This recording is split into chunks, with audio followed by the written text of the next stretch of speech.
আমাদের সামনেই শাবান মাস আসছে, আমরা ইবাদতের জন্য শাবান মাসে কি কি প্রস্তুতি গ্রহণ করতে পারি? আলহামদুলিল্লাহ, আমরা শাবান মাসে একবারে দ্বারপ্রান্তে চলে আসছি। খুব শীঘ্রই শাবান মাস শুরু হতে যাচ্ছে। শাবান মাস এমন একটা মাস যেটা নফল রোজার জন্য আদর্শ মাস। নবীজি সাল্লাল্লাহু আলাইহি সাল্লাম শাবান মাসে যত রোজা রাখতেন, অন্য কোনো মাসে এত রোজা রাখতেন না। রমজান তো পুরো মাসটাই রোজার মাস, সেটা বাদ। ওইটা বাদ রেখে যদি চিন্তা করা হয়, তাহলে অন্য 11 মাসের মধ্যে নবীজি সাল্লাল্লাহু আলাইহি সাল্লাম সবচেয়ে বেশি রোজা রাখতেন, নফল রোজা রাখতেন যে মাসে, সেটার নাম কি? শাবান মাস। সেই মাসটা আমাদের একেবারে দোরগোড়ায় চলে আসছে। এই জন্য শাবান মাসের করণীয় হলো সাধ্য অনুযায়ী বেশি বেশি নফল রোজা রাখা। সাধ্য অনুযায়ী বেশি বেশি নফল রোজা রাখা। আর কিছু পারেন আর না পারেন, সোমবার বৃহস্পতিবার রোজাগুলো রাখেন, আইয়াম বীজের চাঁদের 13, 14, 15 এই 3টা দিনের রোজা রাখেন। এর বাইরে পারলে 1টা 2টা রোজা হলেও রাখেন, কারণ নবীজি শাবানের পুরো মাসই প্রায় রোজা রাখতেন। হাদিসে আসছে কানা ইয়াসুমু শাবানা ইল্লা কালিলা। নবীজি শাবানের কয়েকটা দিন, শেষের দিনগুলো বাদে প্রায় সবগুলো দিন রোজা রাখতেন। সেখানে আপনি 1টা 2টা রোজা হলেও রাখার চেষ্টা করেন। এটা হলো শাবান মাসের প্রধান আমল। এছাড়া বাকি রুটিন আমল যা আছে তা, অন্য নামাজে মাসে 5 ওয়াক্ত নামাজ আছে, এই মাসে 5 ওয়াক্ত নামাজ আছে, অন্য মাসে যা যা আছে এ মাসেও তা আছে। এ মাসে এক্সট্রা বলতে একটা জিনিস আছে, সেটার নাম হলো নফল রোজা বেশি বেশি রাখা। এছাড়া লাইলাতুন নিসফি মিন শাবান বা মধ্য শাবান রজনের ফজিলত, সেটাও কিছুটা সাব্যস্ত আছে। যতটুকু সাব্যস্ত আছে ততটুকু এটার গুরুত্ব আরোপ আমরা করবোই, কিন্তু এর বাইরে পুরো মাস ব্যাপী করার জিনিস একটাই, সেটা হলো নফল রোজা। আল্লাহ আমাদেরকে আমলের তৌফিক দান করুন। কোরআন এক বড় বক্তা বলেছেন, স্বামী স্ত্রী গোসল ফরজ হলে তারা নাপাক নয়, ইমানদার নাকি নাপাক হয় না।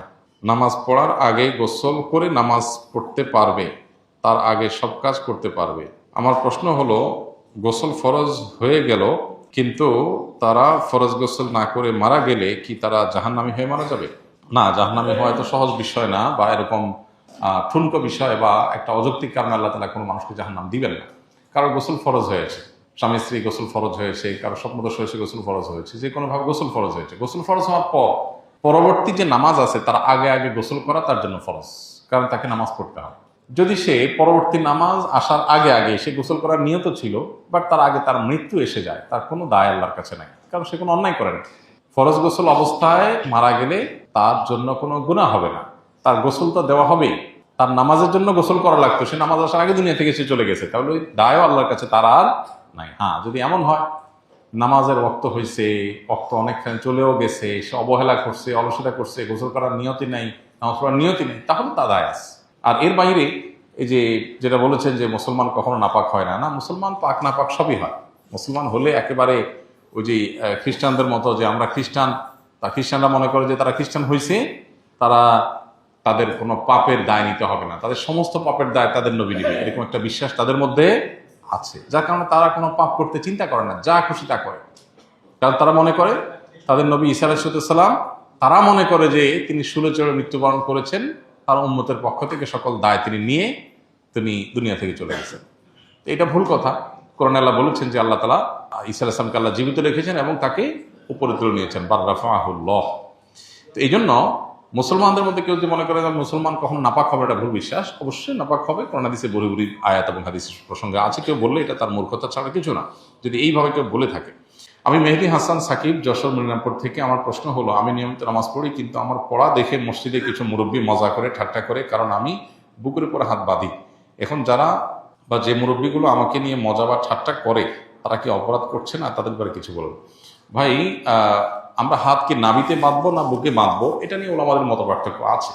হানাফি মাযহাব অনুযায়ী নাভির নিচে হাত বাঁধবে, আর অন্যান্য ওলামা ইকরামের অনেকেই বুকে হাত বাঁধার কথা বলেন।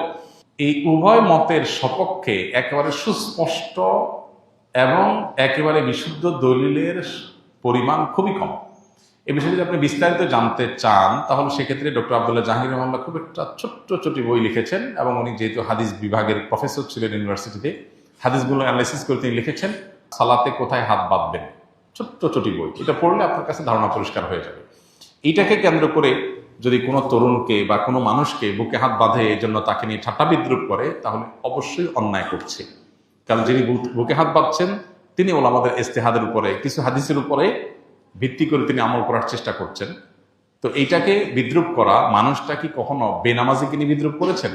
দুর্ভাগ্য আমাদের, বেনামাজিকে নিয়ে বিদ্রুপ হয় না, কিন্তু বিদ্রুপ হয় কাকে নিয়ে? নামাজে বুকে হাত বাঁধলে।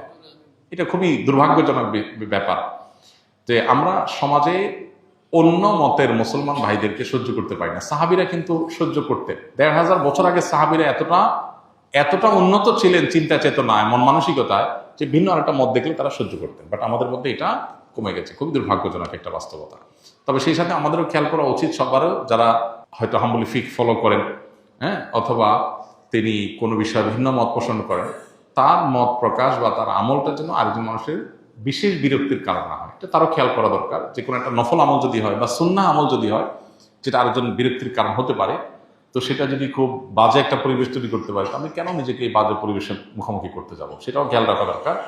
আর কোনোভাবেই ভিন্ন আমল দেখলে সেটাকে বাঁকা চোখে দেখা, ঠাট্টা বিদ্রুপ করা, বিরুদ্ধাচরণ করা, এটা অবশ্যই অন্যায় এবং গর্হিত, সে যেই করুক না কেন, যেই গ্রুপ।